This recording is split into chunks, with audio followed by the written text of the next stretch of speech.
Hi, I'm Carmine Gallo. I'm here with legendary CEO of Cisco, John Chambers. John ran Cisco for 20 plus years. And we're here to talk about his new book, Connecting the Dots, Lessons for Leadership in a Startup World. John, hello. Thank you so much. It's good to see you. Great to see you. We share a common passion on communications. We absolutely do. You connected the dots for me personally years ago when I was making the transition from journalism to writing about communication and working with leaders.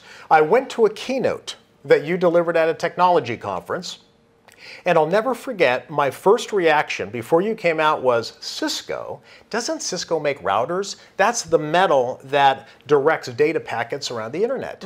And I thought, frankly, don't take it personally, this is going to be boring. This is going to be dry. Yeah, ones and zeros. And then John comes out, you come out, and you captivate the crowd, and you're walking among the audience, and for 1 hour you hold us riveted with no notes, and that's when I realized, oh, wait a minute. He's not talking about routers and switches. He's talking about a better world. 9 books later, I'm still learning from you. So thank you for your inspiration. Carmine, you've been very kind. I think we learn from each other, and I think one of the great things about leaders, of which we've both been very successful, is you're constantly learning and you have that curiosity. And then when you get something that really finds fascinating, you kind of like to open it up, like you open up a can and look to see what's inside and what you can learn from it. So this will be fun. If you stop learning, you stop growing. You seem to have that growth mindset. Shimon Peres, he thought about that, the prior president of Israel, very good friend for 17 years. But he said, John, you never want to stop learning. You never want to stop questioning. And you're about to get 2 daughters who are going to be teenagers. He said, think like a teenager. So you're going to have that resource available to you. Well, I learned a tremendous amount. I write about communication. I've been studying it for 20 years, and yet I learned a tremendous amount in this book. So I'm fascinated by it. Here's some amazing statistics. I want our viewers to listen to these stats. Cisco, during your 20 years as CEO, you survived 5 major downturns and thrived. You went from 400 employees to 70,000. You increased sales from 70 million to 47 billion a year. And this is amazing. Your stock turned 10,000 employees into millionaires. That's astounding. Well, that's kind of the score of a ball game at the end. What it really says is how well did you build organizations? How well did you communicate to the key constituencies? How well did you take the opportunities that were given to you, and how did you ride that crest or not in the process? And here's one of the reasons for your success, according to your book. We didn't become obsessed with selling routers and switches. Instead, Cisco set out to change the world. I drive this home with leaders all the time. If you want to be successful, whether it's a company or as an individual in your career, you've got to get clear on your vision and communicate it consistently. And you've got to communicate it in the way that your audience understands. I've had the chance to listen to a lot of great communicators, both political leaders, business leaders, entertainment leaders, etc. Most of them have a common characteristics of understanding what their audience have interest in, and then how do you be able to articulate your views in a way that they walk away with it. President Clinton did an amazing job of that. He always broke his questions into 3 pieces. One time here at an event at Steve Jobs' house where we were all lined up to convince him he needed to support us on a key tech issue. And it's rare that you get CEOs in the Valley really lined up, especially Steve and others at that point in time. And we were all organized on it. And rather than come to this meeting and be viewed that we pressured him to do this, he announced ahead of time that he was supportive of our position. He walked in, poured a glass of wine, and I said, now what do you want to talk about? And so what I wanted to talk about is how did I learn from him? And I said, how do you do so well in your questions? And he always breaks them into 3 pieces. Then I said, all right, tell us what we did wrong in this issue. And he basically said, you were communicating a very complex message, almost with religious zealots behind it. And your issue, you forget who you're talking with. You've got to admit that your competitors have different points of view. You've got to say they have some merits, but here's why our view is better. Then you've got to express it in a way that your audience gets it. If you're appealing to California voters, which we clearly were, we were talking what would this mean to them in terms of jobs, being created, in terms of their incomes, in terms of technology leadership. And you have to make complex topics easy for all of us to understand, including the leaders. You talked about Bill Clinton as being an exceptional communicator, and so Amazing. that was one of the things he did. He would take a question and break it up into 3. Yes. Yeah. So to me, this is fascinating because you, even at your stage, you're constantly learning to be a better communicator. Always. You're learning to be a better speaker. And you learn from everyone you interface to. We could talk about overcoming adversity now, because you're very open about the challenges that you faced in the past. You talk about your fear of public speaking. Yes. I think that's wonderful. Warren Buffett had a fear of public speaking. Barbara Corcoran did. Richard Branson did. It's okay because socially, it's in our DNA to be accepted by people. So it's a natural fear. It might be natural for some. For me, it was really hard to get over. Was it? Yes. But you overcame that, and you became known as a great speaker. Here's the question. Can anybody get better at public speaking? I think everybody can get a lot better at public speaking, breaking it into 2 pieces, just to give your audience an idea. I got so scared originally because I was dyslexic. Yes. And if you read from a speech, you lost your point. And if you tried to memorize it, it got even worse. But I finally learned how to just picture the whole thing and be able to speak to an audience like we're having a conversation. To your point, maybe even for an hour long without the notes, but clearly outlined in my mind in terms of what I wanted to do. And I took what was my weakness, not just on fear of public speaking, but because I was dyslexic, I could not read well. I inverted letters. I've learned how to communicate in a different way and really connect with people. I feed off the audience. I look straight in their eyes and build off it. I can see when I connect or not on it. And then I try to take a logical process, almost writing the press release before you make your first move of what I want the speech or the discussion to end up with, what would be my ideal outcome, and then say, how do I really connect with the audience in a way that gets us there? You mentioned dyslexia, and that's another challenge that you had to overcome or manage, I guess, because you don't really... You never overcome it, you learn how to manage it. I love the fact that you're open about the challenges that you've had with dyslexia. I have ADHD. I've diagnosed ADHD, and I love hearing stories of successful people who have overcome that, because now I know, hey, wait a minute, ADHD are some of the most successful creative people in the world. So it empowers you. Tell us about that, the event where you first realized that your own personal narrative can have an impact on people. Well, I never intended to ever share that I had that learning disability. I viewed it as a weakness, and often I had a vision that people want the CEOs, especially if you're leading the charge and trying to become the most valuable company in the world and take on all your competitors and beat them.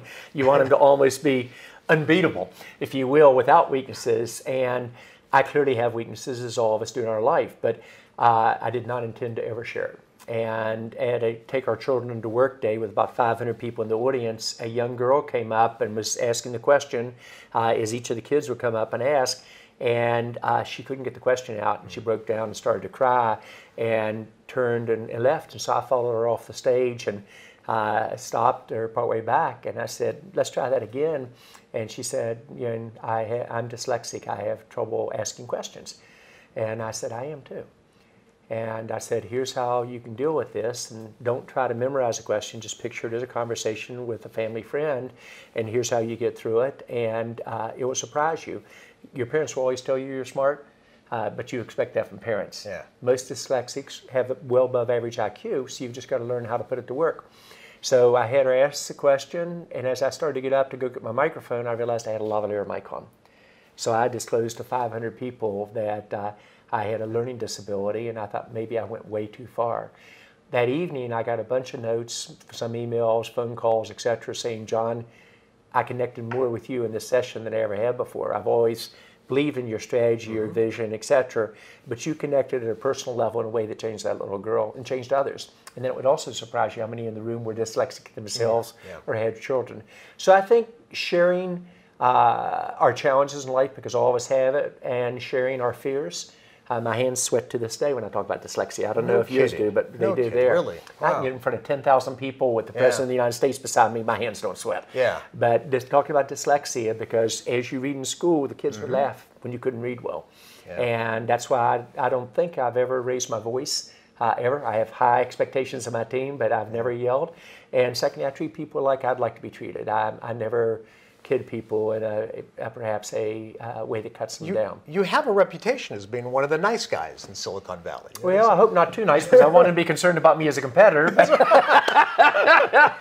But no, thank you. Well, I am glad that you talked about that adversity. I recall speaking to Richard Branson earlier this year, and he's very open. Yes, he's an open book. Talks about his dyslexia, talks about the failures. Chuck Schwab the same way. Yeah. Part of the reason we were open is a person was writing an article about dyslexia, about leaders, and I think all three of us were going to pass on it. And she then said, the reason I'm writing it is my daughter is dyslexic, and you make a difference in their lives. Yes, so all three of us did. I think we all started talking about it very similar times. And it is amazing how many leaders actually are dyslexic, to your point, because it causes you to think differently. And if you've ever watched two dyslexics on a stage, they can actually finish each other's sentences, even they might not have met, because you understand how they think. It's through those stories, I think, of leaders who struggle and overcome hardship that we become, the listener becomes a better version of themselves. I think you perhaps learn more. It is, as I said in the book, it's a lot more fun talking about your accomplishments rather than your setbacks. Right. But to your point, I think the currencies of leaders today, and it's very important for your viewership not to lose track of this, leaders are all about trust, they're all about track record, and they're all about relationships.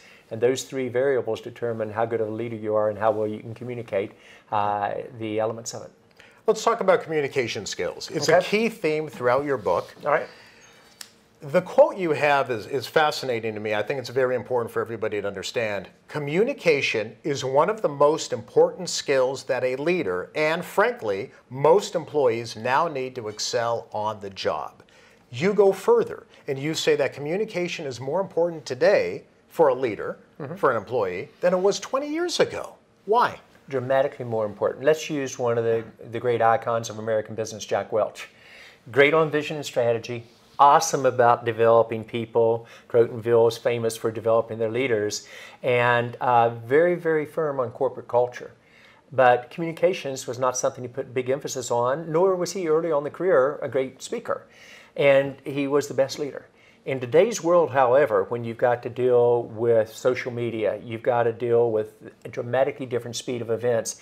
You've got to be able to talk to your shareholders, your employees, your customers, and your partners all in the same way, and often with just an hour's notice on a very important topic.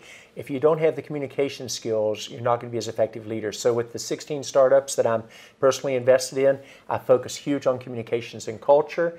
And then at Cisco, I literally focused on how well could all of us speak. And after every session, including this one, I'll get feedback from you and from my team about what could I do better. And I literally rank people on how they do in the communications, including myself, and have the customers rank us to see how effective we are. How did you teach or help your leaders and managers develop their public speaking and presentation skills? Well, the reason I'm smiling in part is I used a combination of two things. I think you have to lead by an example as a leader, and you have to share with people why it's very important. And then basically I measured them and I put them in competition. And I'd rank them at the end of every quarter, how many customer visits did they participate in. On a scale of 1 to 5, what did the customers say their communication skills were and their relevance, etc. And I always led with myself. I will, after every session, get a review. I also work before every quarter conference call with a communications coach to say, what am I communicating well or not? And then learning how to adjust to the different audiences. So to answer your question, it was an example of lead by example and culture, but also command and control. Here's what we're going to do, and here's how you versus your peers. But what a great example of the fact that communication and persuasion is more important today than ever before. People don't understand that when I write about it too, because they think, well, it's automation, we're in a digital economy, it's AI. No, the human factor is more important today than ever. How a company, and we've seen examples of that in Silicon Valley in the last 6 months, which I wrote about in my book before they even occurred, how important is it when a company has a crisis or an opportunity, how they respond initially and what are their initial reactions, and then how they view with their communication skills shapes the narrative, not for the next 6 months, but for the next 5 to 10 years. And if you do it right, you navigate through it. If you miss, you have the problem. Let's talk about simple communication. You write that capturing complex concepts and expressing them in simple, easy to understand terms has tremendous power. You talk about the time at Cisco when you quit talking about the company as a manufacturer of routers, and you talked about the company as an organization that would change the world. So what was the line that you coined? Well, it was both a communication skills, but more importantly, it was a dramatic change in strategy, both for Cisco and for the Valley. We basically moved from selling routers, a very complex, really complex product, and then moving to, quote, selling switches, an equally as complex product, to saying, how do these products, what is the outcome? So don't fall in love with your products, fall in love with the outcome that you want your customers to get. And we said it's going to change the way the world works, lives, learns, and plays. That's right. My marketing team even hated it. And my engineers said, John, we don't build architecture, we build products. But I said, this is the way we're going to go, because I felt the internet would change that. And if Cisco did it right, we'd break away from all of our peers with the value we brought to our customers. And it was that mission that the internet will change the way we work, live, play, and learn. Yes. Right? It was that mission that carried you through those 5 downturns. Well, you got to get clear on the mission. I'm not sure how many times I have to say this. Well, you've got to get clear on the mission. And communicate it consistently. And then you've got to be very realistic when there are downturns. What caused the downturn? How much was self-inflicted? How much of it was a market phenomena? You've got to get clear on how deep it's going to be, how long it will last, and then you've got to paint the picture of what we look like coming out. Sounds very simple, but that's what communications are. If they're going to work, they have to be simple to understand. It can't be complex sentences that nobody's going to remember. And literally on corporate values, I put them on people's belts, because even my top executives couldn't remember the 6 top corporate values. I said, put it on the belt. When in doubt, be able to do this. And that's where communications becomes fun. When one of your employees halfway around the world in front of 5,000 of his peers asks the question, John, isn't our culture different in India versus the US? I came all the way off stage, went to the back where the cameras following me, sat down, put my arm around him. This was fun for me. I'm not so sure it was for him. Pulled out and I said, let's see your badge. And he pulled out his badge and I said, make innovation happen. Is that unique to India? No. Put customers first. Is that unique to India? No. Treat others like you'd like to be treated yourself. Is that unique to India? No. Just do the right thing. Boom. Change the way the world works, lives, and plays. And the point was that communications, keeping it simple and tight, made all the difference. And then how do you communicate that in a negative way, but at least for me was fun, and in a way people will really remember. Why do you walk into the audience when you feed give off with energy? And you have no notes, you're not standing behind a lectern, and you're walking in the audience for an hour. How do you do that? Well, it's what you said earlier. To be an effective communicator, the better you can connect with your audience, and the more they can feel, even if there's 10,000 of them, that it's one-on-one communications, the more you don't have a podium in front of you. They don't see you reading a speech that anybody could have written. They don't know if you did it or somebody else did it, and you're just a good actor of the speech. But when you come out in the audience and you look them in the eye and you look right at them and say, here's the point I'm making, you can feed off the energy, you can see if they agree or disagree, and you can make everyone feel like you're talking to them specifically. It also makes me relaxed. And when you're dyslexic, I can talk a lot more effectively when I'm relaxed. Many people, when they get nervous, talk fast. I'm the reverse. When I'm relaxed and I'm on a topic I love, I'm off to the races. And even my wife, who's a speech therapist and calls me her only failure, she can't fix that energy level that is there. But the audience allows me to connect in a different way. It allows me to really be different than our peers, and you're trying to be in a positive way, and it's a trust that builds up. Finally, I do have to ask you about building relationships. Okay. Because I look around and you have so many letters we can look at later from world leaders. You have a reputation of building strong friendships and relationships with people and prime ministers and presidents on opposing sides of politics and business. And yet you're friends with them, you admire them, and you talk in very positive terms about them. So I'm curious about building relationships in a time of divisiveness. There's a lot of hate, there's a lot of divisiveness, people stereotype entire groups. Here's the question. Is it possible, speaking to a great relationship expert like yourself, can you disagree and still be friends? Oh, I think that only is not possible if we don't learn how to do that. We've got a problem as a nation and a problem as a company if you've got that in the company and otherwise. At a company level, if you're not able to have very healthy give and take, I call it constructive friction, then you're not going to arrive at the right decision. You've got to lead by example. Secondly, if people make it personal, that violates the code at Cisco, and it violates the code for my companies that I'm coaching. It's fine to disagree, but you never make it personal and you never make it about the other person. And the day you're not willing to accept challenges, you can't be a leader, at least not for the companies I work with. When you think about it, I get along with the Democrats and the Republicans very well. I get along with Nancy Pelosi very well and Kevin McCarthy very well. I got along with John McCain prior to his passing, who was a very, very good friend. I was one of his 5 national co-chairs, and Chuck Schumer. When I went back to West Virginia University and started to talk about a startup state, we had the governor, the president of the Senate, the Speaker of the House, our 2 great senators, one a Democrat, Joe Manchin, one a great Republican, Shelley Moore Capito. We all came together with a common vision. And so I think this is what leadership's about. It's not one of decisive, dividing groups. And candidly, I learned a long time ago in business or in sports, if I could divide the other team, I had them. And so I believe leadership is about bringing us together. It's about playing for a higher purpose. And it's about creating an environment where people like the healthy give and take. However, once a decision is made, we have to understand we all support it as though it was our decision. It was one of the reasons my turnover ran so low at Cisco. In a valley that averages just outside the window here, turnover probably in the 12 to 15% range. We ran 5% for 20-some years. And acquired companies, which normally runs, what, 20% after you acquire a company for the next 5 years, average attrition, voluntary, we ran 4.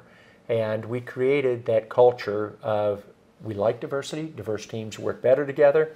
We had 30% of our board being female before even people were talking the concept, 20 years ago. And we didn't do it for diversity's sake, although that's the right thing to do. We did it just because the company runs better. It's the right thing to do, and it's representative of our customers and our employee base. And so often just doing the right thing is also really good for business. Sometimes in today's world, there's pressure, especially from the communication side, to focus on this quarter, this moment. I think it's more important to focus on what you're really going to do in society and what are your goals and aspirations, and get everybody focused on the same end element. And you can also be the most profitable company in your market by far if you do the job well. That's fascinating. Well, you're a great role model. And thank you. Sometimes I have weaknesses like all of us. My wife could list them. And thank you for inspiring the next generation of leaders. John, thank you so much. Thank you very, very much.